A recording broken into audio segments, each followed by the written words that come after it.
পাশের ঘরের মতো ভেঙে পড়া তারাতলার নির্মীয়মান গোডাউনে প্রাণ হারানো ও আহতদের পরিবারকে আর্থিক সাহায্য দিল সরকার। আজ নবান্নে মৃত ও আহতদের পরিবারকে চেক তুলে দেন মুখ্যমন্ত্রী শুভেন্দু অধিকারী। সঙ্গে ছিলেন অগ্নিমিত্রা পাল ও শারদত্ত মুখোপাধ্যায়। খাটা কেউ নেই, আমার তো স্বামী অসুস্থ, ছোট ছেলে, আমি আর কি করে খাবো। কে চলে গেছে আপনার পরিবারে? ছেলে আমার।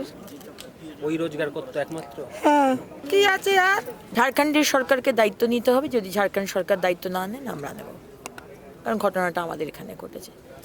ঠিক কাউকে ফেলে দেওয়া হবে না, এটা শুভেন্দু অধিকারীর সরকার। কোনো মৃত্যুর ক্ষতিপূরণ অর্থ দিয়ে হয় না।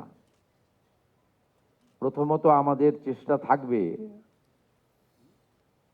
বিগত সরকার বা কর্পোরেশনের যে সমস্ত ভুল ত্রুটিগুলোর জন্য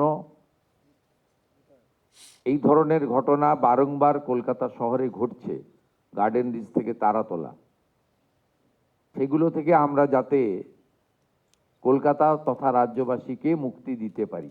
bureau report, morning time news.